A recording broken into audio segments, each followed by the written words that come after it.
இன்னைக்கு சம்ஸ்கிருதத்தில் அலங்கார சாஸ்திரம்னா என்ன அப்படின்னு பார்ப்போம். எத்தனையோ சாஸ்திரங்கள் சம்ஸ்கிருதத்தில் உண்டு. அதில் அலங்காரமும் ஒரு சாஸ்திரம்னு காவியம் படித்தவெல்லாம் ஏற்றுக்கிறான்.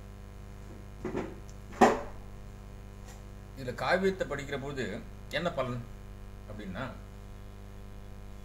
எத்தனையோ சாஸ்திரங்களை படிக்கிற போது அதை கஷ்டப்பட்டு அதனுடைய தத்துவார்த்தங்கள்லாம் புரிஞ்சுட்டு அது மூலியமாக சில தத்துவங்களை நம்ம புரிஞ்சுக்கிறதுங்கிறது கொஞ்சம் கஷ்டமான காரியம். அதனால தான் விஸ்வநாதர் அப்படிங்கிற சாகித்ய தர்ப்பணம் அப்படின்னு ஒரு நூல் எழுதியிருக்கார், அலங்கார சாஸ்திரம். அதில் அவர் ஆரம்பிக்கிற போதே சதுர்வர்க்க பலப்பிராப்தி சுகாத் அல்பதியாமபி காவ்யாதேவ யதஸ்தேன தத் ஸ்வரூபம் நிரூபியதேனர். என்ன அர்த்தம் அப்படின்னா, சதுர்வர்க்கம் பலப்பிராப்தி அப்படின்னா என்ன அர்த்தம்னா, தர்ம அர்த்த காமம் மோட்சம் என்கிற பரம புருஷார்த்தங்கள். புருஷார்த்தம்னா என்னன்னா, புருஷேன அத்தியதே இது புருஷார்த்தா. புருஷேன அத்தியதேன்னா என்ன அர்த்தம் அப்படின்னா, எந்த மனிதர்களுமே பிறந்த உடனே எந்த மனிதனும் விரும்புவது, இது வேணும் அது வேணும் விரும்புகிறான், அப்படி தேடி அடைவது. அதில் இந்த தர்ம அர்த்த காம மோட்சம் இதனுடைய பலன் தான் சதுர்வர்க்க பலப்பிராப்தி. எல்லா சாஸ்திரங்களின் மூலியமா எல்லா சாஸ்திரமும் அதான் சொல்றது. கடைசியில் என்ன அப்படின்னா, தர்ம அர்த்த காம மோட்சம், மோட்ச பிராப்திக்கு தான் எல்லா சாஸ்திரமுமே வழிகாட்டுறது. அப்படி இருக்கிற பொழுது இந்த அலங்கார சாஸ்திரம் என்ன பண்றதுனா, காவியமானது சுகாத் சுகமாக, அதெல்லாம் ரொம்ப கஷ்டப்படணும். அல்பதியாமபி, சாஸ்திரம் படிக்கணும்னா கொஞ்சம் ஓரளவுக்கு அவனுக்கு ஞானம் இருக்கணும், புத்திசாலித்தனம் வேணும். இங்கே அது கூட வேண்டாம். அல்பதியாமபினா, தீனம் புத்தி, குறைச்ச புத்தியாக இருந்தால் கூட பரவாயில்ல, அவனுக்கு சுகமா சர்வசாரம் ஆஹா அப்படின்னு சந்தோஷமா அடைகிற மாதிரி சுகாத் அல்பதியாமபி காவியாதேவ, காவியத்தினால தான் அடைய முடியும். அதனால தத் ஸ்வரூபம் நிரூபியதே நிகத்தியதே, அது அதனுடைய ஸ்வரூபத்தை சொல்றேன். இதுலேருந்து என்ன தெரியுது அப்படின்னு சொன்னா, காவியத்தை படிக்கிற போதே எப்போதுமே ஒரு காவியம் எதுக்கு அப்படின்னா, இந்த ரசானுபவம். இந்த ரசானுபவங்கிறது என்ன, அதை அனுபவிக்கிற போது ஆஹா அப்படி சந்தோஷமா ஒரு ஆனந்தம் கிடைக்கிறது. இந்த ஆனந்தமே பர்மனண்டா இருக்கிற போது பரமானந்தம்னு சொல்றோம். இதுதான் ஆனந்தோ பிரம்மேதி வேஜானாத் ஆனந்தேன ஜாதானி ஜீவந்தின்னு சொல்லி, இந்த ஆனந்தத்தை எல்லா உலகத்தில் இருக்கக்கூடிய அத்தனை ஜந்துக்களுமே கஷ்டப்படுறது. அப்போ ரசோ வை சஹா அப்படின்னு சொல்லி பெரிய வேதத்துடைய தாத்பரியமும் அதுதான். அந்த ரசம், அந்த ரசத்தை அனுபவிக்கணும், பிரமானந்தத்தை அனுபவிக்கணும் அப்படிங்கிறது. அது சுலபமாக அடைகிறதுக்கு அலங்கார சாஸ்திரங்கள்லாம் வழிகாட்டுறோம். அலங்கார சாஸ்திரம்னா என்ன அப்படின்னா, அலங்கிரியதே இது அலங்காரா, அலம் கரோதி இது அலங்காரா அப்படின்னு நம்ம அதுக்கு விளக்கம் சொல்றோம். அலங்கரோதி அப்படின்னு என்ன சொன்னா, இட் டெக்கரேட்ஸ், அலங்காரம் பண்றது. அலங்கிரியதே அப்படின்னா என்ன பண்றது அப்படின்னா, எந்த ஒரு காவியமும் இதனால் அலங்கரிக்கப்படுகிறது அப்படின்னு பேசிவ் ஃபார்ம்ல சொல்றோம். அதுதான் அலங்காரம்னு பேரு. ஆனந்தவர்தனன் ஒரு பெரிய துன்யாலோகம் என்கின்ற ஒரு அலங்கார சாஸ்திரத்தை எழுதினவர். அவர் இந்த அலங்காரத்துக்கு ஒரு ஈஸியா புரிஞ்சுக்கிற மாதிரி ஒரு லட்சணம் சொன்னார். ஹாராதிவத்து அலங்காரா. அலங்காரம்னா என்ன, நம்ம மேல ஹாரம் போட்டுக்கிறோம். ஹாரம்னா என்ன அப்படின்னா, மேல ஒரு நெக்லஸ் போட்டுட்டா அது ஒரு அழகா இருக்கு. ஸோ ஒரு மனுஷனுக்கு இந்த மாதிரி ஆபரணங்கள்லாம் எப்படி அழகூட்டுகிறதோ அதை போல காவியத்துக்கு அழகூட்டுவது அலங்காரம். காவியத்துக்கு எதனால அலங்காரம் பண்ண முடியும் அப்படின்னா, ஒளி சொற்களால் தான் அலங்காரம் பண்ண முடியும். அந்த சொற்கள் எப்படி இருக்கணும் அப்படின்னா, சாதாரணமா ஒரு வாக்கியமா இல்லாமல் இந்த வாக்கியத்தையே அழகூட்டி சொல்றதுங்கிறது தான் அலங்காரம். அப்படி சொல்ற போது கேட்குற வாழ்க்கை அது பிடிக்கும், சொல்ற வாழ்க்கை நான் ஆஹா இவ்வளோ அழகா சொன்னேங்கிற ஒரு திருப்தி இருக்கும். ஏன்னு கேட்டால், காவியம் எழுதுகிற வாழ்க்கும் என்ன ஒரு பெரிய ஒரு பலன் சொன்னால், மம்மட்டன்னு ஒரு காவிய சாஸ்திரம் எழுதினமோ அலங்கார சாஸ்திரம் எழுதினமோ காவிய பிரகாசம்னு ஒரு பெரிய கிரந்தம். அதில் அவன் சொல்கிறான், இந்த காவியத்திலாம் நாடு பலன் என்ன, பிரயோஜனம் என்ன அப்படின்னு கேட்குற போது, அந்த பலன் சொல்கிற போதே அவன் என்ன சொல்கிறான் அப்படின்னா, அவனுக்கு ஒரு புகழ் கிடைக்கும். முதல்ல எப்படி புகழ் கிடைக்கும்னா, அழகாக அவன் எடுத்து சொல்கிற போது, காவியம் யசே ஃபஸ்ட்டு, அதுக்கப்புறம் அர்த்தகிருத்தே, காவியத்தை எழுதி ராஜா கிட்ட, அந்த காலத்தில் ராஜா கிட்டலாம் கொண்டு போய் கொடுத்தா ஏதாவது பணம் கொடுப்பா. அர்த்தகிருத்தே, அது மாத்திரம் இல்லை, அர்த்தகிருத்தேங்கிறதுக்கு 2 அர்த்தம். இங்கே அர்த்தங்கிறதுக்கு சமஸ்கிருதத்தில் நிறைய அர்த்தம் உண்டு. அதில் இந்த அர்த்தம் அப்படின்னா பொருள்னு ஒரு அர்த்தம், அர்த்தம்னா சப்தார்த்தம், சப்தத்தினுடைய அர்த்தம்னு ஒரு அர்த்தம். அர்த்தகிருதே, புதுசாக அவனால் அர்த்தத்தை கிரியேட் பண்ண முடியும். ஒரு பெரிய பிரம்மா. அதான் கவிங்கிறவன் இன்றைக்குமே கிராந்ததர்சி, தீர்க்கமாக எங்கேயோ இருக்கிறதெல்லாம் அவனுக்கு மனசில் புலப்படும். அப்படி தீர்க்க தரிசனத்தில் பல பல விஷயங்களை அவனால் சொல்ல முடியும். அதனால் காவியம் யசே அர்த்தகிருத்தே, புதுசாக அர்த்தங்களை கிரியேட் பண்ணுறது. சிவேதரட்சத்தையே அப்படின்னா, சிவ இதரட்சத்தை, சிவம்னா நல்ல ஆஸ்பிஷியஸ் திங்ஸ், நல்ல நல்ல எண்ணங்கள், நல்ல சிந்தனைகள் இப்படி போயின்னு இருக்கும். ஏன்னு கேட்டால், நல்ல சிந்தனைகள் அப்படிங்கிறது என்ன அப்படின்னா, கெட்ட சிந்தனைகள் இல்லைன்னா அதுவே நல்ல சிந்தனைகள் தான். சிந்தனை இல்லாமல் மனுஷன் இருக்க முடியாது. நல்ல சிந்தனைகள், சிவ இதரட்சதையே, நல்ல சிந்தனைகள் இல்லாமல் மற்ற சிந்தனைகள் இல்லாமல் இருக்கிறதுக்காகவும். அது சொன்னால், காவியசாஸ்திர வினோதேன காலோ கச்சதி தீமதாம். நல்ல புத்திசாலிகளாக இருக்கிறவா என்ன பண்ணுவா அப்படின்னா, காவிய சாஸ்திர வினோதேன, காவியம் சாஸ்திரம் இதெல்லாம் படிக்கிறது மூலியமாக, இதில் ஹாபி அவளுக்கு என்ன ஹாபி அப்படின்னா, இதுதான் காவியத்தை படிக்கிறதும் சாஸ்திரங்களை படிக்கிறதும் தான். வினோதேன காலோ கச்சதி தீமதாம், காலத்தை எப்படி செலவழிப்பாலாம் புத்திசாலிகள். வியசனேன து மூர்க்கானாம் நித்ரையா கலகேனவான். மூர்க்கர்கள், அதாவது அவ்வளோதும் புத்திசாலி இல்லை, முட்டாள்னு சொல்லலாம். முட்டாள்கள் அவள் எப்படி பண்ணுவா அப்படின்னா, வியசனையா எப்போ பார்த்தாலும் ஏதோ ஒரு சிந்தனை, கவலையில் ஓட்டுவான்.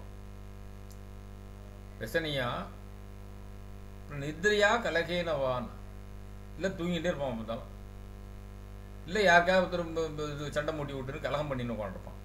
இப்படி முட்டாள்களுடைய காலம் போகும். ஆனால் புத்திசாலிகளுடைய காலம் வந்து காவிய சாஸ்திர வினோதேனே காலோ கச்சதி தீமதாம் அப்படின்னு சொல்லி சொன்னான். இப்போ இந்த மம்மனோட டெஃபினேஷனில் யசே அர்த்தகிருதே சிவ இதரட்சதையே அப்படின்னு, அது மாத்திரம் இல்லை, சத்ய பரநிர்வத்தையே. சத்யகான்னா உடனே, பரநிர்வத்தையே, இந்த பரம்னு சொல்லிட்டு எல்லாரும் பரமும் தேடின்னு இருக்காளே, எப்போதும் ஏதோ சுப்ரீம் பீயிங்னு சொல்கிறாளே, இந்த பிரம்மம்னு சொல்கிறாளே, இல்லை வைகுண்டம்னு சொல்கிறாளே, இல்லை கைலாசம்னு சொல்கிறாளே, அந்த இடத்துல இருக்கக்கூடிய ஒரு ஏதோ ஒரு பீயிங்கை தேடின்னு இருக்காளே, அதை சுலபமாக சத்ய பரநிர்வத்தையா அப்படின்னு புரிஞ்சுடலாமா? அந்த பரத்தை அடைஞ்சிட முடியும், பரநிர்வத்தையே. அது மாத்திரம் இல்லை, விவகார விதேன, லோகத்தில் எப்படி பழகிறது, எப்படி பேசுறது, மற்றவாளோட பேசுகிற போது அவள்கிட்ட அட்ராக்டிவாக எப்படி பேசுறது. ஏன்னா வாக்குனால தான் உலகத்தில் இருக்கக்கூடிய இதர் கலகமோ இல்லை நல்ல விஷயங்களோ நடக்குது. வார்த்தைகள் தான் முக்கியம். அந்த வார்த்தைகளை அழகாக பயன்படுத்த தெரிஞ்சுட்டான்னு அர்த்தம், அவங்க எல்லாத்தையுமே சாதிச்சுடலாம். வாக்கு மனசில் இருக்கக்கூடிய எண்ணங்கள் அனைத்தையுமே வெளியில் கொண்டு வரதுங்கிறது வாக்கு. அதுக்கு நடுப்புற எத்தனையோ இது இருக்குது மந்திரசாஸ்திர பிரகாரம். ஒன்றும் பெரிய சமஸ்கிருதத்தில் சொல்ல போனால் நின்றுட்டே போயிட்டு இருக்கோம். அலங்காரத்துக்கு வரதுக்கு முன்னாடியே இவ்வளோ விஷயங்கள் போயிட்டு இருக்கு. எப்படின்னு சொன்னால், பரா, பசந்தி, மத்தியமா, வைக்கரி, 4 விதமான stages of the thought coming out as word, as sentence. எப்படி பராங்கிறது என்னென்னா தாட் ஸ்டேஜ். நம்ம நினைக்கிறோம், எதையோ ஒன்று நினைக்கிறோம், அந்த நினைக்கிறத எப்படி நம்ம வெளியில் சொல்கிறது அப்படிங்கிற போது தாட் ஸ்டேஜில் இருந்துட்டு இருக்கு நம்மக்கிட்ட. அந்த ஸ்டேஜில் அதுக்கு வந்து எந்த விதமான லாங்குவேஜுமே கிடையாது. அவன் சைனீஸ்காரன் நினச்சாலும் சரி, ஜப்பானீஸ் நினச்சாலும் சரி, இல்லை அமெரிக்கன் நினச்சாலும் சரி, இந்தியன் நினச்சாலும் சரி, வேறு எந்த ஊர்க்காரன் நினச்சாலும் ஏதோ ஒரு பொருள் அவனுக்கு வேணும், ஒரு புத்தகம் வேணும்னு ஏதோ ஒரு புத்தகத்தை பார்த்து அவன் நினைக்கிறான், ஆசைப்படுறான்னா, இந்த புத்தகம் வேணும் அப்படின்னு நினைக்கிறான்னா, அந்த நினைக்கிற ஸ்டேஜில் அவனுக்கு லாங்குவேஜ் இஸ் நோ பாரியர். ஆனால் அடுத்தது என்ன பண்ணுறதுன்னா பஷ்யந்திங்கிறது. அவன் எண்ணத்தை எப்படி நம்ம வெளியில் காட்டுறது சொல்கிறது அப்படின்னு பார்க்குறது தான் அது. பஷ்யந்தின்னா திருஷ் பஷ் டு சி அப்படின்னு சமஸ்கிருதத்தில் தாத்து. பார்க்குறது எப்படின்னு சொல்லிட்டு எந்த விதமாக நான் வெளில வந்துடலாம், என் எண்ணத்தை காமிச்சிட முடியும் அப்படின்னு இப்படி தேடுறது, சர்ச்சிங் ப்ராசஸ். அடுத்து மத்தியமான்னு ஒரு ஸ்டேஜ், நெக்ஸ்ட் ஸ்டேஜ் பார்த்துட்டே வந்துட்டு இருக்கிற போது என்ன சர்ச் பண்ணிட்டே வரப்போது என்ன இருக்குன்னா மத்தியமா. மத்தியமானாக்க generally people translate it as middle. It is not middle, it is a medium. மாத்தியமிக்கேன அப்படின்னா மாத்தியமிக்கம் இப்போ ஹிந்தி மாத்தியமிக்கேன பாடம் பட்டாமி, ஹிந்தி மூலியமாக நான் பாடம் படிக்கிறேன் அப்படிங்கிற மாதிரி மத்தியமா அப்படிங்கிறது என்னென்னா it is seeking a medium. அந்த மீடியம் எதுவாக இருக்க முடியும் அப்படின்னு சொன்னால் anything paste on the input only அது அவுட்புட் வில் கம். மொத்தம் எந்த பாஷையை படிச்சிருக்கானோ, எந்த பாஷையில் ரொம்ப ஃப்ளூயண்ட்டாக இருக்கானோ, எந்த பாஷையில் ஹைலி கம்ஃபர்டபுளாக இருக்கானோ அந்த பாஷையில் தான் அவன் எக்ஸ்பிரஸ் பண்ண நினைப்பான். ஸோ அப்படி சர்ச் பண்ணுறது அவனுக்கு சமஸ்கிருதம் தெரியும், இங்கிலீஷ் தெரியும், தெலுங்கு தெரியும், மலையாளம் தெரியும், எத்தனையும் வேறு லாங்குவேஜ் தெரிஞ்சால் கூட எந்த பாஷைகள் இப்போ விட்டுடலாம் இந்த வேர்டை அப்படின்னு நினைக்கிற போது he is choosing a medium. அதான் மத்தியமா. வைக்கரிங்கிறது தான் தொண்டையிலேருந்து டமார்னு வெளியில் வரக்கூடிய வார்த்தைகள். அதான் துரி எம்பாச்சம் மனுஷாவந்தி அப்படின்னு சொல்லி தட்டின்னு காவியாதர்ஷம்னு எழுதினான். அதுதான் தண்டி அலங்காரம் தமிழில் சொல்கிறோம். அந்த அலங்காரத்தை எழுதின ஆசிரியர் தண்டி, நம்ம காஞ்சிபுரத்தை சேர்ந்தவர். சொல்கிறார் துரி எம்பாச்சம் மனுஷாவதந்தி. இந்த 4வது ஸ்டேஜ் ஆஃப் வேர்டு தான் வார்த்தை, வாச்சகம்னு சொல்கிறோம். அதை மனுஷர்கள் சொல்லிட்டு இருக்காங்க. பாக்கி எல்லாரும் 3 ஸ்டேஜும் யாருக்கும் தெரியாது. அப்படி சத்திய பரநிர்விதே விவகார விதே. இன்னும் அழகாக ஒரு பெப்பு வச்சார் அது மம்மட்டம். காந்தா சம்மிததையா உபதேசயுஜேன்னார். காவியத்தை படிக்கிற போது என்ன அலங்காரமாக நம்ம பேசுகிறோம் அப்படிங்கிற போது என்ன கிடைக்கும் அப்படின்னா காந்தா சம்மிததையா உபதேசயுஜே. எப்படி ஒரு மனைவியானவள் தன்னுடைய கணவனிடத்தில் ஒரு தலையணை மந்திரம் போல ஓதுற போது எப்படி அது ஏற்கப்படுகிறதோ ஒரு மனிதனால, அதை போல உபதேசம் பண்ணுறதுக்கு காவியம் ரொம்ப அவசியம்தாங்க. காந்தா சம்மிதத்தையா உபதேச விஜயன். அப்படி வார்த்தைகளை ஜோடனை பண்ணி அழகாக எல்லாருக்கும் பிடிக்கிற மாதிரி பொருத்தமாகவும் அர்த்தபுஷ்டியாகவும் ரசிக்கிற மாதிரியும் என்ன சொல்லக்கூடிய ஒரு சாஸ்திரத்துக்கு பார்த்தா அலங்கார சாஸ்திரம். இந்த அலங்கார சாஸ்திரத்தில் பொதுவாக இப்போது அர்த்தாலங்காரம், சப்தாலங்காரம் இப்படிலாம் உண்டு. சப்தாலங்காரங்கிறது என்ன அப்படின்னா சப்தங்களை மீனாக வச்சு அலங்காரம் பண்ணுறது, சப்தங்களே அலங்காரமாக அமையும். அப்படி இப்படி அலங்கார சாஸ்திரத்தின் மூலமாக தான் பல விஷயங்கள், அதாவது ரசிக்க முடியாத பல விஷயங்கள் நமக்கு கிடைக்கிறது. இதில் சப்தாலங்காரம் அர்த்தாலங்காரம்னு சொன்னேன். சப்தாலங்காரம் அர்த்தாலங்காரம் இது அதே மாதிரி பல விஷயங்கள் உண்டு. துனி உண்டு, அதேமாரி வக்ரோக்தின்னு உண்டு அலங்காரங்களில். அப்புறம் ரசத்தை பேஸ் பண்ணி சொல்லக்கூடிய விஷயங்கள் உண்டு. ரசமும் அலங்காரத்தை சேர்ந்தது தான். அதுக்கப்புறம் தனியாக அது ஒரு தனி ரூட்டை எடுத்துக்கிறது. இப்படி பல வகையான அலங்கார சாஸ்திரங்கள் உண்டு. அதில் மெயினாக எடுத்துட்டு இருக்கிறது வந்து அலங்காரம்னு நம்ம எடுத்துக்கிறோம். இப்போ அலங்காரம்ங்கிற போது வார்த்தைகளில் அலங்காரங்கிறது அலங்காரம். இதில் சப்தாலங்காரம்னு சொன்னேன். இந்த சப்தாலங்காரங்கிறது என்ன அப்படின்னு சொன்னால் அனுப்ராசகா, யமகம், ஸ்லேஷை இப்படி உண்டு. அனுப்ராசகா அப்படின்னா என்ன அர்த்தம் என்னன்னா அதான் நம்ம இங்கிலீஷில் வந்து அலிட்ரேஷன் அப்படின்னு சொல்கிறோம். அக்ஷர ஆவர்த்தி அனுப்ராச இத்தியுச்சிதே. ஒரே அக்ஷரத்தை திருப்பி திருப்பி திருப்பி திருப்பி, ஆவர்த்தினா திருப்பி திருப்பி சொல்கிறது தான் ஆவர்த்தி. அதை திருப்பி திருப்பி கொண்டு வந்து ஒரு வார்த்தைகளை ஃபார்ம் பண்ணி சொல்கிற போது அது ஒரு அழகு. அதுக்கு அனுப்ராசம்னு பேர். உதாரணம், சாதாரணமாக எல்லாருக்குமே புரிஞ்சுக்கிற மாதிரி ஒரு வார்த்தை, ஒரு அனுப்ராசத்தினுடைய ஒரு விஷயத்தை சொல்லணும்னு சொன்னால் இப்போ ஸ்ரீராம ராம ராமேதி ரமே ராமே மனோரமே அப்படிங்கிறோம். ஸ்ரீராம ராம ராமேதி ரமே ராமே மனோரமே அப்படின்னு ரான்னு வருது. அப்போ கேட்குற போது அழகாக தான் இருக்குது. அதே மாதிரி யமகம்னு உண்டு. யமகம்னா என்ன அப்படின்னா, ஒரே வார்த்தை ஒரு சப்தமானது திருப்பி திருப்பி திருப்பி திருப்பி வரும். மாதவோ மாதவோ பாதி அப்படின்னு ஒரு வார்த்தை சொல்கிறேன். மாதவா மாதவா அப்படின்னு 2 வார்த்தையை யூஸ் பண்ணிட்டேன். மாதவோ மாதவோ பாதி பாத்தினா ஷைன் பண்ணுறேன். மாதவோ மாதவோ என்ன, அப்புறம் இன்னொன்று சொல்கிறேன், மாதவோ மாதவோ பாதி அப்படிங்கிறேன். என்னாச்சு,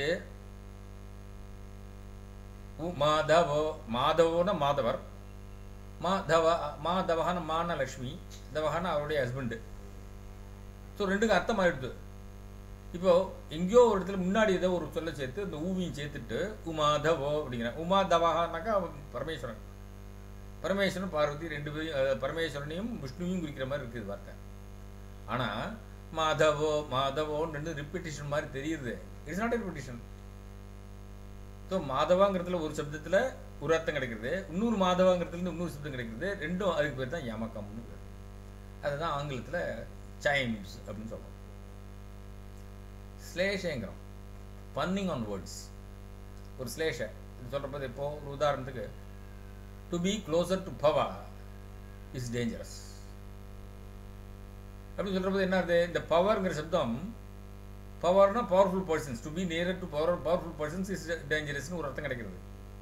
to be nearer to electricity is dangerous அப்படின்னு அர்த்தம் கிடைக்குது. ஸோ அந்த பவர்ங்கிறதுல பவர்னு யூஸ் பண்ணா கூட it gives you 2 meanings. So whenever you get 2 meanings out of a word, you call it as ஸ்லேஷா. இது மேஜர் பாயிண்ட். அப்புறம் அதுக்கு உள்ள உள்ள உள்ள உள்ள ஸ்லேஷைகளில் டிஃப்ரெண்ட் அர்த்த ஸ்லேஷை, சப்த ஸ்லேஷைகள்லாம் உண்டு. அது in due course of time when we are dealing with அலங்கார Sastra we can know about it.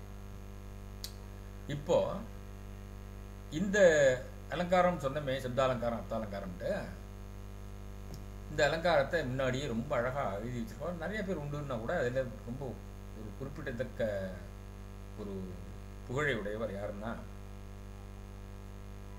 Jayadevar. இந்த அஷ்டபதி கீத கோவிந்தத்தை எழுதினாரே அதே ஜெயதேவர். அவர் சந்திராலோகம்னு ஒரு புத்தகத்தை எழுதினார். அது it deals with all the gamuts of அலங்கார சாஸ்திரா. அதில் 5th மயூகம், அதாவது ரே, 5th ரே சொல்கிறான். அதாவது மயூகம், அத்தியாயம், என்ன இதை மாதிரிலாம் ஒரு உல்லாசம், இப்படிலாம் பேர் வைக்கிறது எதுக்கு அப்படின்னா, அந்தந்த அத்தியாயத்தை அவாவா பிரியப்பட்டு எப்படி கொடுக்கணும்னு கொடுத்து அத்தியாயத்துக்கு பேர் வைக்கிறான். அதில் 5th மயூகம்னு பேர் வச்சார். ஏன்னு கேட்டால் சந்திராலோகம்னு சொல்லி சந்திரன் மயூகம் ரேஸ், அதனால் அது ஒரு 5th ray happens be on அலங்கார சாஸ்திரான்னு வச்சார் அந்த சாப்டரை. அந்த 5th சாப்டரில் என்ன சொல்லியிருக்கோ அதை தான் பின்னாடி வந்து அப்பவே தீட்சிதர் 16வது நூற்றாண்டில் அதையே கொஞ்சம் எடுத்துட்டார். சில இடங்களில் இல்லஸ்ட்ரேஷன்லாம் மாற்றினார், அதுக்கு சொல்லக்கூடிய உதாரணங்களை. சில இடங்களில் ஈவன் டெஃபினேஷன்லேயே கூட கொஞ்சம் கொஞ்சம் ஆல்டர் பண்ணியிருக்கார். பட் நிச்சயமாக அவர் வந்து இதுதான் ஃபாலோ பண்ணினார். இந்த புத்தகத்தை இன்னும் கொஞ்சம் வெளியில் கொஞ்சம் பிரகாசப்படுத்தணும்னு ஆசைப்பட்டு கொண்டு வந்து கொடுத்தது தான் குவலய ஆனந்தம். குவலயம் சொன்னா லில்லி, அல்லிப்பூ. இந்த அல்லிப்பூக்கு ஆனந்தத்தை கொடுக்கக்கூடியது எது அப்படின்னா சந்திரன். அவர் சந்திராலோகம்னு வச்சார், இவர் குவலயானந்தம் வச்சார். அவ்வளோதான் விஷயம், வேற ஒன்றும் இல்லை. இதில் மெயினாக எல்லா அலங்காரங்களுக்கும் பேஸாக இருக்கக்கூடியது எது அப்படின்னு சொன்னால் உபமா அலங்காரம். உபமா அப்படின்னு சொன்னாலே என்ன அப்படின்னா கம்பேரிசன். என்னைக்குமே எந்த ஒரு விஷயத்தை எக்ஸ்பிளைன் பண்ணணும்னு சொன்னாலும் நேராக அப்படியே ஸ்ட்ரைட்டாக சொன்னால் கூட பல விஷயங்கள் புரியாது. அதுக்கு ஒரு உதாரணம் சொல்லணும். இதான் அனுமான சாஸ்திரத்தில் கூட, அனுமான சாஸ்திரம் என்று சொல்லக்கூடிய நியாயசாஸ்திரத்தில் கூட, தர்க்கத்தில் கூட எப்படி சொல்கிற வழக்கம் அப்படின்னா பர்வதோ வன்னிமான் தூமவத்வா யதா மகானசா அப்படின்னு சொல்லணும். இப்போ ஒரு மலையில் நெருப்பு இருக்குது அப்படின்னு சொல்லணும்.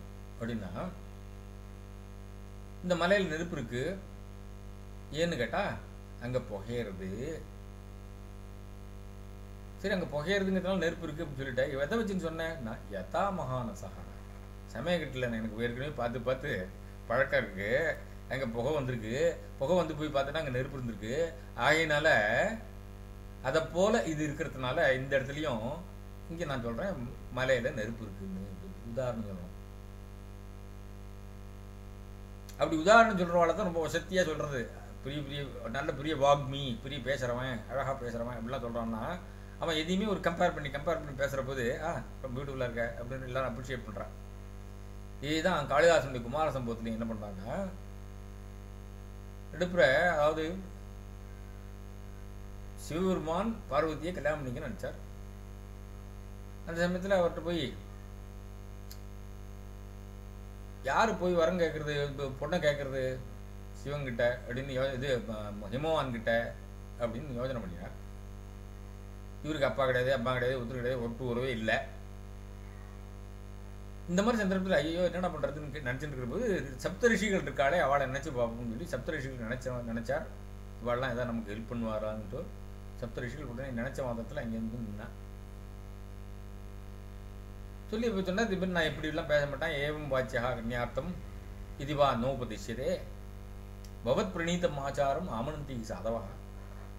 இப்படி தான் நீங்கள் பேசணும்னு நான் சொல்ல மாட்டேன், அப்படிலாம் நான் உபதேசம் பண்ண மாட்டேன். ஏன்னு கேட்டால் நீங்கள் என்னென்னலாம் சொன்னேளோ ரிஷிகளாக இருந்துட்டு என்னென்னலாம் பெரிய ஸ்மிருதிகள்லையும் அதுலேயும் சொல்லி கிருக்கி சூத்திரம் அது சூத்திரம்னு சொன்னேளோ ஸ்ரௌத சூத்திரம்னு சொன்னாலோ அதை தான் இன்றைக்கி பிரமாணமாக எடுத்துகிட்டு எல்லாரும் கஷ்டமாக ஃபாலோ பண்ணிட்டு இருக்கா, ட்ரெடிஷனாக வந்துருக்கு. அப்படி இருக்கும்போது உங்களுக்கு போய் நான் சொல்லி கொடுக்குறாது, நீங்களே போய் எப்படி பண்ணுவீங்களோ பண்ணுவோம். 10 சப்த ரிஷிகள் முன்னே போனா இமான்ட்டு சரி இன்ட்டு போயிட்டா. போன உடனே யார் போய் முதல்ல பேசுறது, எல்லாரும் சேர்ந்து போய் பேச முடியாதே. ஸோ ஒவ்வொருத்தராக தானே பேச முடியாது, இப்போ ஒரு பாயிண்டாக எடுத்து கொடுக்க முடியும். முதல்ல போய் பேசுறதுன்னு எல்லா ரிஷிகளுக்கும் ஒரே தயக்கம், யாரை முன்னாடி வைக்கிறது இது வேணும்னா. அவ சொன்னா காளிதாசன் அத அங்கிரசம் அக்ரண்யம் உதாகரண வஸ்துஷு ரிஷயோ நோதயாமாச பிருத்திவாச்ச ச பூதரம் பூதரம்.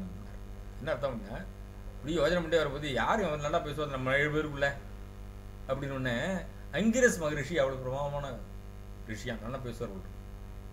அதான் அங்கிரசம் அக்ரண்யம் அப்படின்னா முன்னாடி இருக்கக்கூடிய ஃபர்ஸ்ட் மேன். இதுலன்னா உதாகரண வஸ்துஷுன்னு அந்த சிமிலி சொல்றதுல கெட்டிக்காரர் யாருன்னா அவர் அங்கிரஸ்.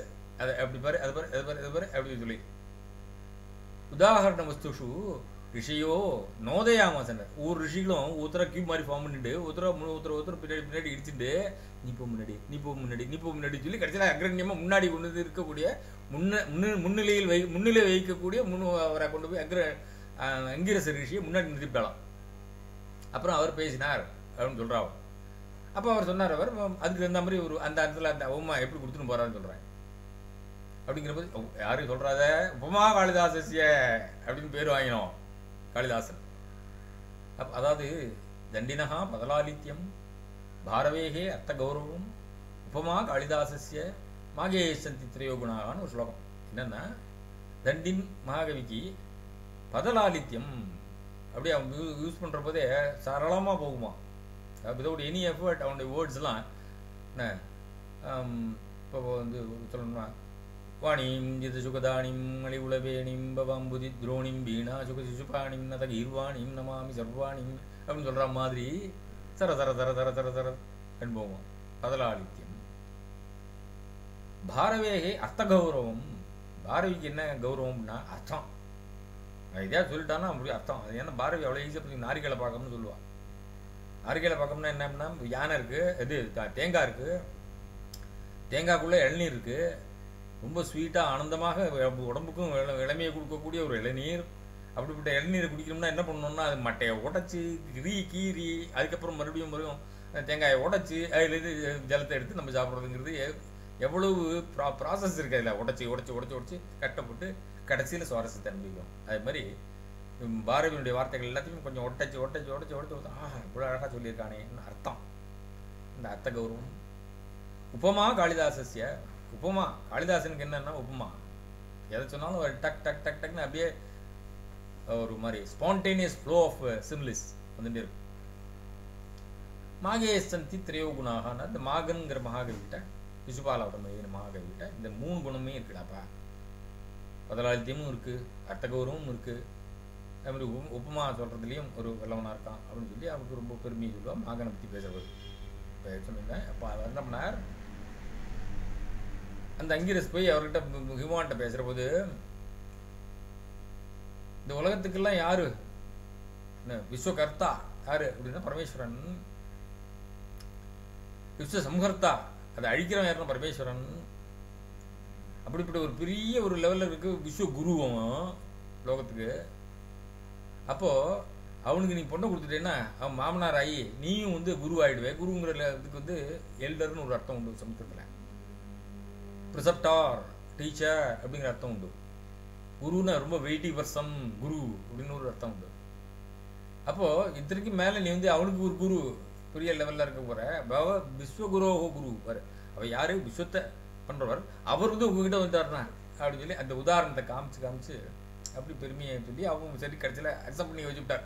அது சொன்ன அதாவது compelling any person. This will be this method of what you call compulsion by way of words is essential for even marketing people. இது யாரும் சொல்லி டக்குன்னு ஒரு அக்செப்ட் பண்ணிக்க வைக்கிறது கடைசியில் அல்டிமேட்லி ஹீ கெயின்ஸ் அப்படிங்கிற மாதிரி. அதனால் அதுக்கு தான் ரொம்ப இம்பார்ட்டன் சொல்லி அந்த ஜெயதேவர் எழுதின அந்த சந்திராலோகத்தை குவலயானந்தங்கிற பெயரில் ஒரு சில மாற்றங்களோடும் லட்சணத்திலையும் லட்சியத்திலையும், லட்சியங்கிறது என்ன அப்படின்னாக்கா இல்லஸ்ட்ரேஷன், லட்சணங்கிறது டெஃபினேஷன். ஸோ லட்சியத்திலையும் லட்சணத்திலையும் ஒரு சில மாற்றங்களோட அழகாக எடுத்து கொடுத்தார் அப்பயே தீட்சிதர்.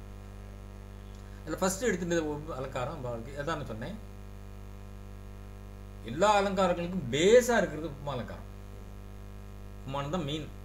அது ரெண்டையும் பேஸாக வச்சுட்டாக்கா அப்புறம் எல்லாத்தையும் அதை ஊட்டி ஊட்டி ஊட்டி ஊட்டி சைடில் ட்ராக் எடுத்துன்னு போகிறது தான் நிறைய கம்பேரிசன் இல்லாமல் லாங்குவேஜே கிடையாது, அலங்காரமே கிடையாது. இப்போ உப்புமா அலங்காரம்னா உப்புமானா என்ன, சிமிலின்னு சொன்னோம், உவமை அப்படின்னு தமிழ் சொல்றோம். லட்சணம் சொன்னார், உபமா எத்திர சாதிருஷ்ய லக்ஷ்மிஹி உல்லசதி துவயோஹோ ஹம்சீவ கிருஷ்ண தே கீர்த்திஹி சொர்க்கங்காம் அவகாகதே. இதே சந்திராலோகக்காரன் என்ன சொன்னான்னா அவன் கொஞ்சம் ரொம்ப சிருங்கார ரசமா எடுத்துன்னு போட்டான். உபமா டெஃபினேஷன் சேம், உபமா எத்திர சாதிருஷ்ய லக்ஷ்மிஹி உல்லசதி அப்படின்னு வரைக்கும் ஓகே. துவயோஹோ கேல்லதோஹோ உச்சைகி தன்வங்கி ஸ்தனையோரிவன். இப்போ என்ன அர்த்தம் அப்படின்னா, உபமா அப்படின்னா என்ன, உபமா உபமானா எந்த இடத்துல இருக்குன்னா எத்திரன்னா இந்த இடத்துல உண்மைன்னு சொல்றோம்னு சொன்னா, சாதிருஷ்ய லக்ஷ்மிஹி அப்படின்னா த வெல்த் ஆஃப் கம்பேரிசன். சாதிருஷ்யம்னா சதிருஷம், சாதிருஷ்யம் அப்படின்னாக்கா comparison, comparable thing. So it should be a comparison. It should have the wealth of comparison. Wealth of comparison என்னன்னாக்கா ஒரு ஃபுல்லா இதை சொன்னா அது ரிகலெக்ட் ஆகணும் மனசுக்கு. அப்படி அந்த அளவுக்கு நமக்கு வந்து மனசுல பதிகிற மாதிரி அவ்வளவு அம்சங்கள் கொண்டதாக இருக்கணும். அதாவது கம்பேரபிள் அம்சங்கள் நிறைய இருக்கணும். அப்படி இருந்தால் தான் அதுக்கு ஓமை என்று பெயர். அவன் என்ன எடுத்திருந்தான் அப்படின்னா சந்திராலோகத்தில் ஹிருதயே கேல்லதோஹோ உச்சைகி தன்வங்கி ஸ்தனையோரிவ. தன்வங்கி தனு அங்கி தன்வங்கி, தன்வங்கினா ரொம்ப அழகான பொண்ணு, a blessed damsel. அவளுடைய ஹிருதயத்து மேல தவிழ்ந்து கொண்டிருக்கின்ற 2 ஸ்தனங்களை போல சிமிலரா இருக்கணும். ஸோ ஒரு ஸ்தானத்துக்கு இன்னொரு ஸ்தானம் வந்து அதிகமாக வந்து பார்க்க முடியாது. ஒரு ஸ்தானம் இதுவும் ஸ்தானம் அதுவும் ஸ்தானம், இதுவும் அதே மாதிரி ஷேப்பு இதுவும் அதே மாதிரி ஷேப்பு. ஸோ எல்லாத்துலேயும் சொல்லி இதை மாதிரி 2 அந்த 2ஆ இருக்கிறத எடுத்து தான் அந்த 2 இப்படி எவ்வளோ அழகாக இருக்கும், அது அழகு இருக்கு அப்படிங்கிறதையும் சொல்லி ஸ்ரீகாரபுரமாகவும் சொல்லி ரசிக்கக்கூடியதாகவும் சொல்லி முதல்ல அலங்காரமாக இருக்கிறதா ரசிக்கணுங்கிறதுக்காகவும் அப்படி போட்டான்.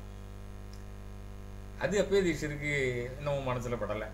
ஏன்னா இவர் சிவபக்தர்.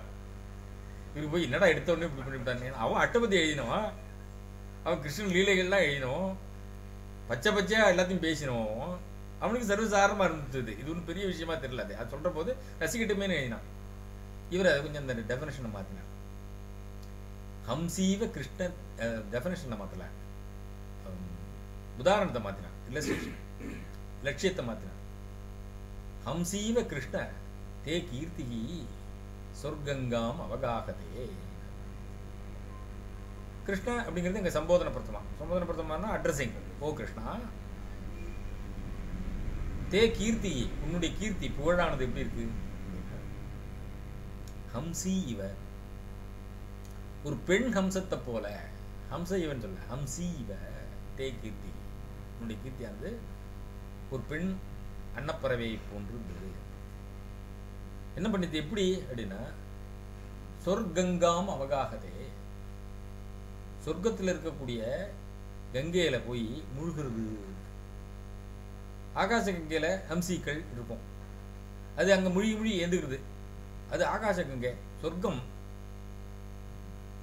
இப்போ இதுலேருந்து அவர் என்ன சொல்ல நினைச்சாருன்னா, இந்த சிமிலியின் மூலியமா, சிமிலி எங்க இவருடைய கீர்த்திக்கும் அந்த அன்னப்பறவைக்கும் கம்பேரிசன் கொடுத்தார். இப்போ இந்த கீர்த்தி என்பது, அன்னப்பறவை என்ன பண்றது, மேலே கீழே இருக்கு, மேலேயும் இருக்கு, சொர்க்கத்திலையும் இருக்கு. அதே மாதிரி கிருஷ்ணனுடைய கீர்த்தியானது கீழே பூலோகத்திலையும் இருக்கு, சொர்க்கலோகத்திலையும் போய் அங்க முழுகிறது அப்படின்னு ஒரு அர்த்தத்தை கொடுத்தாங்க. அது திருப்பி ஒரு ரவுண்டு இப்படி ஸ்பிளிட் பண்ணி பார்த்தா அந்த வார்த்தைகளை இன்னும் ஒரு அர்த்தமும் கிடைக்கிறது. எப்படி கிடைக்கிறது அப்படின்னா, ஹம்சீவ கிருஷ்ணத்தை கீர்த்திகி சொர்க்கம் காம் அவகாகதே. சொர் கங்காம், சொர்க்கலோகத்தில் கங்கைன்னு ஒரு அர்த்தம் எடுத்துட்டோம். சொர் அப்படின்னாலே சொர்க்கலோகம், காம் அப்படின்னாக்க பூமி. சொர் என்ன, சொர்க்கம் காம் அவகாகதே. சொர்க்கத்திலையும் சரி பூமியிலையும் சரி எங்கே பார்த்தாலும் அவகாகத்தேன்னு முழுகிறதுன்னு அர்த்தம்னா அவ்வளோ தூரத்துக்கு ஃப்ளட்டட், ஒரு கீர்த்தி இஸ் ஃப்ளட்டட்ங்கிறார். அப்படி இருக்கு அப்படின்னு சொல்லி ஒரு கம்பாரிசன். இப்போ ஒரு உபமா அலங்காரம்னு சொன்னால் அதில் கிட்டத்தட்ட 32 வெரைட்டிஸ் தீட்சிதர் சொல்கிறார். அதில் மெயினாக என்ன முக்கியமான சில அம்சங்கள் உண்டு, ஃபீச்சர்ஸ் ஆஃப் உப்மா அலங்காரம். என்ன ஃபீச்சர்ஸ் ஆஃப் உப்மா அலங்காரா அப்படின்னா, முதல்ல உபமா வாச்சக சப்தா. உபமா வாச்சக சப்தா, நான் வாச்சகம்னானே என்ன அர்த்தம்னா சப்தம் தான். அதாவது வாச்சக சப்தம்னு எதுக்கு போட்டார்னா, ஒரு வாக்கியார்த்தத்தை, அது அந்த அந்த சப்தத்துக்கு இதுதான் அர்த்தம்னு சொல்லக்கூடிய ஒரு சப்தம் ஒன்று. இந்த சப்தத்துக்கு இதுதான் அர்த்தம் அப்படின்னு சொல்லணும்னா அந்த அர்த்தத்தை கொடுக்கக்கூடிய ஒரு சப்தம் ஒன்று இல்லையா நமக்கு, அதுக்குதான் வாச்சகம்னு பேர், வாச்சக சப்தா. அது எப்படிப்பட்ட வாச்சகமா இருக்கணும்னா, உபமா வாச்சக சப்தா, எல்லாம் சப்தம் தான். எந்த சப்தத்தை சொன்னாலும் அதுக்கு ஒரு அர்த்தம் உண்டு. ஏன்னா ஒவ்வொரு பதத்துக்கும் வாகர்த்தாவிவ சம்பிருப்தவும் வாகர்த்த பிரதிபத்தையே ஜெகத பிதரோ வந்தே பார்வதி பரமேஸ்வரம்னு ஆரம்பிச்சார் ரகுவம்சத்தை காளிதாசன். அதில் என்ன சொன்னார், வாக்கியம் அர்த்தத்தையும் பிரிக்க முடியாது. வாகர்த்தாவிவ சம்பிருப்தவும் சொல்லி அப்படி பரமேஸ்வரனையும் பார்வதியும் சொல்லிட்டார். அதுக்கு இன்னும் மறுபடியும் இன்னொருத்தர் நம்ம சொர்க்கம் சொர்க்கம் காம்னு பிரிச்சுட்ட மாதிரி அதை என்ன பண்ணார்னா, பார்வதி பரமேஸ்வரவு ரெண்டு பேரும் அது மாதிரி இருக்கா, வாக்கு அர்த்தம் பிரிக்க முடியாமல் இருக்க மாதிரி அவள் காப்பாற்றணும்னு சொன்ன மாதிரி இருந்தது. ரெண்டாவது பார்த்தா பார்வதீப ரமேஸ்வரவுன்னு பிரிச்சான். பார்வதீப அப்படின்னா தான் பார்வதியாக பதிகி பார்வதீபா, சம்ஸ்கிருதத்தில் அப்படி ஆகும். பார்வதியாக பதிகி யாரு, சிவன், அங்கே ஆயிடுச்சு, பரமேஸ்வரன் ஆயிடுச்சு. பார்வதீப ரமேஸ்வரவு, ரமாயாக ஈஸ்வரகா விஷ்ணு ரமேஸ்வரவு. அந்த இடத்துல பரமேஸ்வரனை மாத்திரம் சொல்லலை, விஷ்ணுவும் சேர்த்து தான் சொன்னார்னு ஒரு ஆர்கியூமெண்ட் சொல்லுவார். இப்படி பிரிச்சுண்டு இப்படி அதுக்கு ஒரு இடம் கொடுக்கறது இல்லையா, அவருடைய வாக்கியம் வியாக்கரண ரீதியாகவும் அதுக்கு இடம் கொடுக்குறத அப்படி கொடுத்து, அதான் சரஸ்வதி வாக்குன்னு சொல்கிறோம்.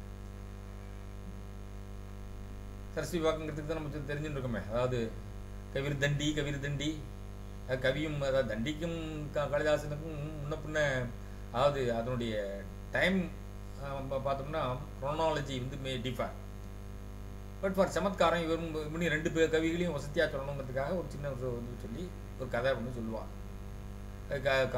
வழி வழியாக காது வழியாக வரக்கூடிய செவி வழி செய்தி என்ன அப்படின்னா, ஒரு தடவை காளிதாசனும் தண்டியும் சேர்ந்து போய் ரெண்டு பேருக்குள்ள ஒரு சின்ன ஒரு காம்படிஷன். அதில் யார் கவி அப்படின்னு தெரிஞ்சுக்கணும்னு ஆசை. ரெண்டு பேருமே கிரேட்டாக இருக்கிறதுனால இவர் ரெண்டு பேரையும் வந்து ஒரு ஜட்ஜ்மெண்ட் சொல்கிறதுக்கு அங்கே யாருமே இல்லை. சரி, யார்கிட்ட போய் நம்ம ஜட்ஜ்மெண்ட்டை வாங்கலாம் அப்படின்னு சொல்லிட்டு சரஸ்வதி கிட்ட போயிடுவோம் அப்படின்னு சொல்லிட்டு சரஸ்வதி கிட்ட போய் இன்னொன்று என்ன வேணும், என்ன விஷயம், எங்கள் கிட்ட போய் சேர்ந்து வந்திருக்கே அப்படின்னு கேட்டாங்க. கேட்டவுடனே எங்களுக்கு யார் கவின்னு தெரிஞ்சுக்கணுங்கிற ஒரு ஆசை. அதனால நீங்கள் சொல்லணும், கவி தண்டியா இல்லை கவி காளிதாசனா தெரிஞ்சுக்கணும் அப்படின்னு உடனே பட்டுன்னு போய் பார்த்துட்டு கவிர் தண்டின்னு விட்டாலாம். கவி தண்டின்னு சொன்னால் கவி தான், கவின்னு சொன்னால் தண்டி தான் அப்படிங்கிற மாதிரி கவிர் தண்டி. காளிதாசன் ரொம்ப மனசு உடஞ்சி போச்சு. நம்மளோட கவின்னு சொல்லலையேன்னு சொல்லி இப்படி வருத்தம். அப்போ நான் யாருன்னு கேட்டாங்க. அவர் சொன்னாலும் தொமேவாகம் நீ தான் நான் தான் நீ. அத்தனை சரஸ்வதி வாக்கம் உங்ககிட்ட இருக்கிறப்ப அப்புறம் நீ கவின்னு உன் பேர் வேணுமா உனக்கு, நீ தான் நான், எல்லாமே உன்ட்ட இருக்கு அப்படிங்கிறப்ப சொன்ன உடனே சந்தோஷப்பட்டார் அப்படின்னு சொல்லி காளிதாசனுக்கு அப்படிப்பட்ட ஒரு மகத்துவத்தை சொல்ற வழக்கம் உண்டு. இப்போ எதுக்கு சொல்ல வந்தேன் அப்படின்னு சொன்னால், ஒரு உபமை அப்படின்னு சொன்னால் அதுக்கு பேசிக்காக 4 ஃபீச்சர்ஸ் தேவை. உபமா வாசக சப்தா, அதான் வாசகம் சப்தத்துக்கு சொன்னேன். ஒவ்வொரு சப்தத்துக்கும் ஒவ்வொரு அர்த்தம் உண்டு. அந்த அர்த்தம் எப்படி வந்ததுன்னு ஒரு பெரிய சாஸ்திர ரீதியாக ஒருத்தவங்க டிஸ்கஸ் பண்ண ஆரம்பிச்சான். ஒரு பொருள் இருக்கு, அந்த பொருளுக்கு இதான் அர்த்தம்னு யார் சொன்ன முன்னாடி? அது ஒன்று சந்தேகம் வருது நமக்கு. அர்த்தம் முன்னாடியா சப்தம் முன்னாடியா அப்படின்னு கேட்டா. அப்போ சொன்னார், அஸ்மாத் பதாத் அயம் அர்த்தோ போத்தவ்யா. ஒரு சப்தம் உருவாச்சு, இதுக்கு இந்த அர்த்தம் புரிஞ்சுக்கணும் அப்படின்னு சொல்லி அஸ்மாத் பதாத் அயம் அர்த்தோ போத்தவ்யா, இந்த அர்த்தத்தை புரிஞ்சு, இந்த பதத்திலேருந்து இந்த அர்த்தத்தை புரிஞ்சுக்கணும்னு. இது ஈஸ்வர இச்சா, ஈஸ்வரனுடைய இச்சை. அவன் முதல்ல எழுதி போடுறப்போது இந்த சப்தத்தை போட்ட உடனே இதுக்கு அர்த்தம் இந்த மாதிரி உனக்கு துணிக்கும்போ அப்படின்னு சொல்லி வச்சதுனால தான் நமக்கு அந்த அர்த்தங்கள்லாம் வருது. இல்லைன்னா அர்த்தமே முடியாது, பண்ண முடியாது. ஸோ வாச்சக சப்தா இங்கே உபமா வாச்சக சப்தா, இந்த ஓமையை காட்டக்கூடிய ஒரு வாச்சக சப்தம். என்ன ஓமையை காட்டுறது அப்படின்னா, எதையோ ஒன்று இதை போல இருக்கு, இதை போல இருக்குன்னு இந்த போலன்னு ஒரு வார்த்தையை நம்ம சொல்லலைன்னா அந்த ஓமையை நம்ம புரிஞ்சு முடியாது. இது சமஸ்கிருதத்தில் உபமா வாச்சக சப்தம். இது இவ என்ன சொன்னா, ஹம்சி இவ கிருஷ்ண தே கீர்த்தி அப்படின்னாரு இல்லையா. அப்போ இவேங்கிற சப்தமானது உபமா வாச்சக சப்தா. இந்த இவங்கிறது மாத்திரமும் இவ அர்த்தத்தில் உபயோகப்படுது. எப்படி வத்துன்னு யூஸ் ஆகும். அதை போல யதா, அதை போல அப்படின்னு இந்த மாதிரி சப்தங்கள்லாம், அதாவது இவ அப்படிங்கிற அர்த்தத்தை கொடுக்கக்கூடிய எந்த சப்தமா இருந்தாலும் அது உபமா வாச்சக சப்தம் தான். எப்போ பார்த்தாலும் இவனே யூஸ் பண்ணிட்டு இருக்கணும் அவசியம் இல்லை. யதான்னு யூஸ் பண்ணலாம், வத்துன்னு யூஸ் பண்ணலாம். அதுக்கடுத்து என்னன்னா சாதாரண தர்மம். சாதாரண தர்மம் அப்படின்னு என்ன, ரெண்டு காமன் ஃபீச்சர்ஸ். இதுவும் அது மாதிரி இருக்கணும், அதுவும் அது மாதிரி இருக்கணும். நிறைய விஷயங்கள்ல இப்போ கீர்த்தின்னு இருந்தால், கீர்த்திங்கிறது எப்போதுமே பொய்டிக்கல் கன்வென்ஷன் ஒன்று உண்டு. அந்த கவி சமஸ்யான்னு சொல்லுவோம், கவி சமயம்னு சொல்லுவோம். கவி சமயா என்ன சொல்லுவோம் அப்படின்னா, அன்னபட்சி அப்படின்னு இருக்குனாக்கா அது வந்து என்ன பண்ணும், நீரட்சீர விவேகம் உண்டு. அதுக்கு பாலையும் தண்ணியும் கலந்து வச்சா பாலை மாத்திரம் கொடுத்துட்டு தண்ணியை விட்டுரும் அப்படிங்கிற மாதிரிலாம் வந்து convention. We do not know whether it is right or wrong, they have used it. அதுமாதிரி சரச்சந்திரா அப்படின்னாக்கா பியூர் ஒயிட்டுக்கு சரச்சந்திரா அப்படின்னு சொல்லுவோம். அதுமாரி சக்கோர பட்சி அப்படின்னு சொன்னாக்கா சக்கோர பட்சியை பற்றி சொல்லுவோம், சாதக பட்சியை பற்றி பேசுவோம். சக்கோரம்னா என்ன பண்ணும் அப்படின்னாக்கா சந்திரனுடைய ஒளியே குடிக்கிற ஒரு பட்சிக்கு பேர் சக்கோர பட்சின்னு சொல்லுவா. நம்ம பார்த்தே கிடையாது. ஆனால் கன்வென்ஷனலி எந்த இடத்துல இதை மாதிரி ஒன்றும் அதைத்தான் முக்கியமாக அது கவனிக்கும், வேறு எதையும் கவனிக்காதுங்கிற கான்டெக்ஸ்டில் எங்கேயாவது யூஸ் பண்ண சக்கோர பட்சியை பற்றி பேசுவான். சாதக பட்சி எந்த இருந்தாலும் பாவம் அதுக்கு உண்மையே கிடைக்காம திண்டாடி உட்காந்துருக்கு அப்படின்னு சொன்னால் எந்தெந்த இடத்துல இந்த வருத்தத்தை துவைய வைக்கணுமோ அந்த இடத்துல நம்ம சாதக பட்சி போகல அப்படின்பா. சாதக பட்சி என்ன பண்ணுமா அப்படின்னா, மழையில் எப்படாப்பா மழை கொட்ட போகிறதுலையும் ஏதாவது ஒரு ட்ராப் தந்தலில் விழாதான்னு சொல்லிட்டு அப்படியே புகுந்து அதை தான் சாப்பிடுமே வழியா. ஒரு ஆற்றுல ஜலம் அதிகமாக போனால் கூட அதான் சாப்பிடாதான், பக்கத்தில் நின்று மேலேயும் தண்ணி கொட்டாதான்னு பார்த்து கொண்டுருமா. அதுமாரி இதெல்லாம் கன்வென்ஷன்லாம் நம்ம வச்சுருக்கக்கூடிய பொய்டிக் கன்வென்ஷன்ஸ். அதுமாரி கன்வென்ஷனலி கீர்த்தி அப்படின்னு சொன்னாலே ஒயிட். அப்போது கிருஷ்ணனுடைய கீர்த்தி அவ்வளவு பிரமாமா இருக்கு, இந்த வெள்ளையா இருக்கு, அந்த வெள்ளைக்கு வெள்ளையாக இருக்கக்கூடிய அம்சத்தை எடுத்திருந்தார். ஸோ சாதாரண தர்மம். அதுக்கடுத்து கீர்த்தி எங்கும் பரவக்கூடியது. அதே மாதிரி இவருடைய அம்சமானது எங்கும் பரவக்கூடியது. அந்த லோகத்துக்கும் போகிறது, இந்த லோகத்துக்கும் போகிறது, பூலோகத்துக்கும் போகிறது, சொர்க்கலோகத்துக்கும் போகிறது. அந்த மாதிரி காமன் ஃபீச்சர்ஸ் நிறைய சாதாரண தர்மங்கிறது இதில் இருக்கக்கூடிய தர்மங்கள் அதுலேயும் இருக்கணும் அப்படின்னு எதிர்பார்க்கணும். உப்புமா வாச்சக சித்தம், சாதாரண தர்மம், இது ரெண்டு மெயின். இதை வச்சுட்டு நம்ம ஒரு அலங்காரத்தை சொல்லுவோம். இப்போ உப்புமா அலங்காரத்தில் முதல்ல இப்படி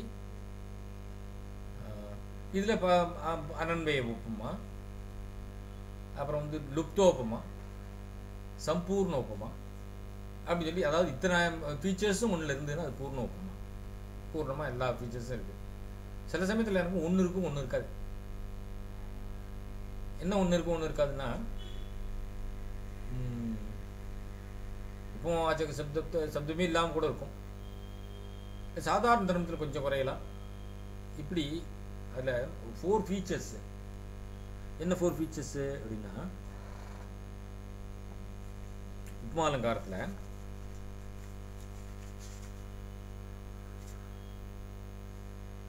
உபமானம் உபமேயம் அது ரெண்டையும் மெயினாக விட்டோம்.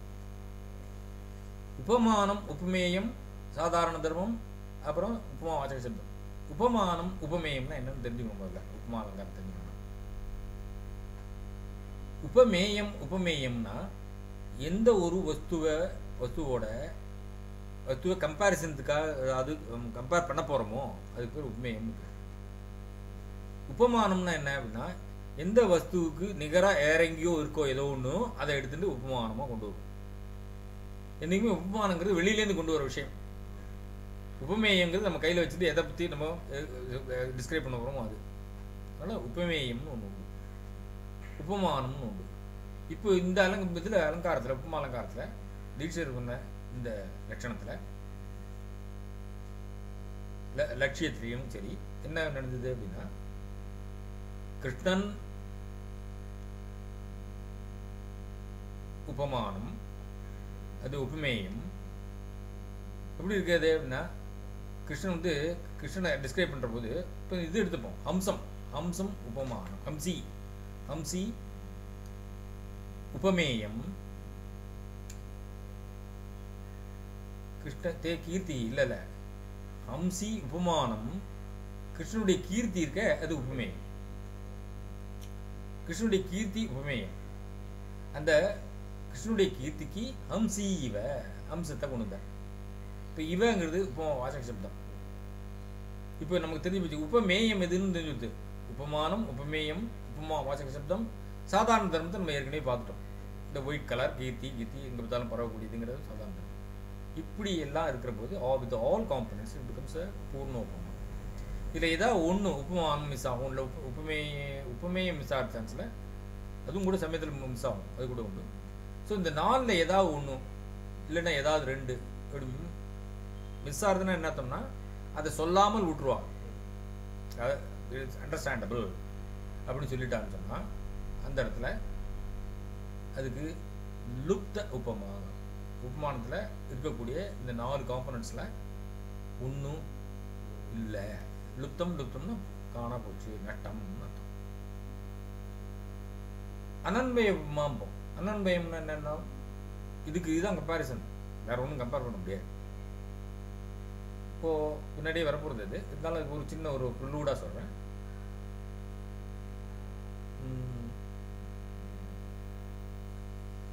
ராவணையோர் யுத்தம், ராவணையோர் இவன். ராவணுக்கும் நடந்த யுத்தமானது எதை கம்பேர் பண்றது? கம்பேர் முடியாது. அதுதான் கம்பேரிசன். இன்கம்பேரபிள்னு சொல்றதுக்கு ராவணையோர் யுத்தம், ராவணையோர் ராவணுக்கு நடந்த யுத்தம், ராவணுக்கு நடந்த ககனம் ககனாகாரம். சரி, இப்போ மேல ஸ்கை எப்படி இருந்ததுன்னா, ஸ்கைக்கு என்னத்தை கொண்டு வந்து உபமானம் கொடுக்குறது? there is no other object which could compare itself with the sky. So gaganam gaganakaram. சாகரோபமா. சாகரத்துக்கு, அதாவது பெரிய கடல் ஓஷன் சமுத்திரத்துக்கு எதை போய் நம்ம இந்த சமுத்திரம் மாதிரி அந்த சமுத்திரம் மாதிரி ஒன்று கொண்டு டிஃபர் ஆகும். ஸோ சமுத்திரத்துக்கு சமுத்திரம் தான் உபமானம் அப்படின்னு சொல்லி சொல்கிற மாதிரி இதுக்கு உபமானமே இல்லை அப்படின்னு சொல்கிற மாதிரி சொல்கிறதுலாம் அனன்மய உபமா.